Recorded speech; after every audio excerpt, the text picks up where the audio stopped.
Assalamualaikum warahmatullahi wabarakatuh. Perkenalkan, nama saya Mukhtar Rijal, NIM 2134309 dari Prodi Informatika. Baiklah, pada video kali ini saya akan mempresentasikan tugas dari mata kuliah Sistem Operasi yang diampu oleh Bapak Muhammad Adri SPDMT, yaitu mengenai pengantar sistem komputer lanjutan. Ada dua topik yang akan kita bahas pada video kali ini, yaitu pertama mengenai hasil-hasil utama dan yang kedua yaitu mengenai arsitektur sistem operasi modern. Yang pertama mengenai hasil-hasil utama ada 5 subtopik, yaitu yang pertama proses, yang kedua manajemen memori, yang ketiga proteksi informasi dan keamanan, yang keempat penjadwalan dan manajemen sumber daya, dan yang kelima struktur sistem.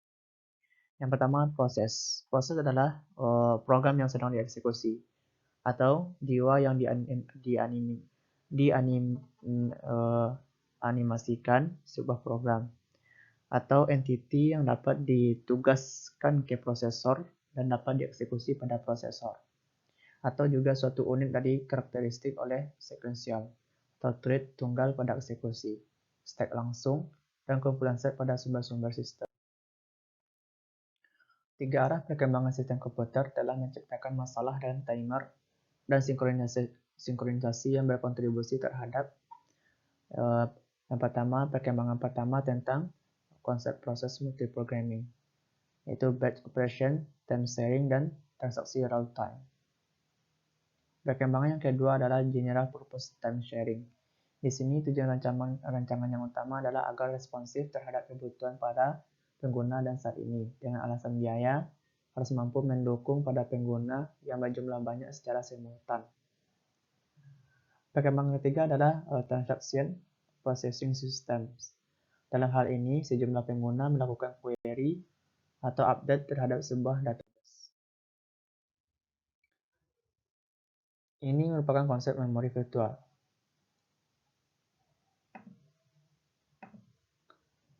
Memori utama mengandung sejumlah frame panjang tetap yang sama ke ukuran page. Untuk sebuah program yang dibuat beberapa atau seluruh page harus dalam memori utama. Untuk disk, yaitu memori kerja, dapat menyimpan halaman dengan ukuran tetap. Sebuah program pengguna mengandung sejumlah halaman-halaman. Halaman dari seluruh program ditambah sistem operasi berada di dalam disk, layaknya seperti file. Yang kedua yaitu manajemen memori. Manajer sistem memerlukan pengontrolan alokasi yang menyimpan yang efisien. Untuk memenuhi kebutuhan tersebut, sistem operasi memiliki 5 tanggung jawab penting manajemen penyimpanan, yaitu pertama, isolasi proses. Yang kedua, alokasi yang otomatis dan manajemen. Yang ketiga, dukungan pemrograman modular. Yang keempat, proteksi dan kontrol akses. Dan yang kelima, penyimpanan jangka lama. Ini adalah gambaran umum mengenai sistem penyimpanan yang diatur oleh sistem operasi hardware prosesor bersama dengan sistem operasi, menyediakan pengguna prosesor virtual yang memiliki akses ke memori virtual. Penyimpanan dapat berupa berbentuk ruang alamat linear atau kumpulan segmen yang merupakan blok-blok alamat kontinus yang panjangnya variabel. Yang ketiga yaitu proteksi informasi dan keamanan. Sebagian besar pekerjaan dalam keamanan dan proteksi yang berhubungan dengan sistem operasi dapat dikelompokkan menjadi 3 kategori. Yang pertama yaitu pengontrolan akses yang berkaitan dengan pengaturan akses pengguna ke sistem keseluruhan, subsistem, dan data, serta pengaturan akses proses ke berbagai sumber daya dan objek yang terdapat di dalam sistem. Yang kedua yaitu pengontrolan aliran informasi, yang mana mengatur aliran data di dalam sistem dan pengantarannya ke para pengguna. Yang ketiga yaitu sertifikasi. Ini berkaitan dengan pembuktian bahwa mekanisme akses dan aliran kontrol dilakukan sehubungan dengan spesifikasinya dan bahwa mekanisme tersebut menyerahkan kebijakan proteksi dan keamanan yang diinginkan. Yang keempat yaitu penjadwalan dan manajemen sumber daya. Setiap kebijakan alokasi sumber daya dan penjadwalan harus memperhatikan 3 faktor berikut. Yang pertama yaitu keadilan. Yang kedua yaitu responsibilitas diferensial. Yang ketiga yaitu efisiensi. Ini adalah gambaran elemen sistem operasi yang dilibatkan dalam proses dan alokasi sumber daya penjadwalan dalam lingkungan multiprogramming.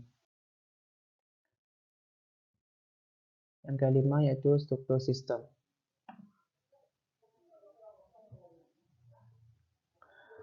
Selanjutnya, pada materi kedua yaitu karakteristik sistem operasi modern. Berbagai pendekatan dan elemen rancangan telah dicoba baik pada sistem operasi eksperimental maupun sistem operasi komersial. Namun, pendekatan dan elemen rancangan itu pada dasarnya dapat digolongkan menjadi yang pertama yaitu arsitektur mikrokernel. Umumnya yang dianggap fungsionalitas sistem operasi disediakan di dalam kernel-kernel yang besar ini, termasuk diantaranya penjadwalan, sistem file, jaringan kerja, driver-driver perangkat, manajemen memori, dan lain-lain. Yang kedua itu multithreading, adalah teknik di mana suatu proses yang mengeksekusi aplikasi dibagi menjadi thread-thread yang dapat berjalan secara bersamaan. Kita dapat membedakan antara proses dengan thread seperti berikut. Thread yaitu saluran kerja yang dapat dikirimkan. Sedangkan proses adalah kumpulan sebuah thread atau lebih dan sumber daya yang terkait. Yang ketiga itu symmetric multiprocessing atau biasa disebut dengan SMP. Untuk mencapai efisiensi dan reliabilitas maksimum, symmetric multiprocessing sangat diharapkan. SMP berkaitan dengan arsitektur hardware komputer dan juga dengan sifat sistem operasi merefleksikan arsitektur. SMP dapat didefinisikan sebagai sistem komputer standalone yang memiliki karakteristik sebagai berikut. Yang pertama, terdapat sejumlah mikroprosesor. Yang kedua, mikroprosesor tersebut menggunakan memori utama dan fasilitas input-output secara bersama-sama diinterkoneksikan oleh sebuah bus atau teknik koneksi internal lainnya. Yang ketiga, semua prosesor dapat melakukan fungsi yang sama, makanya disebut simetrik.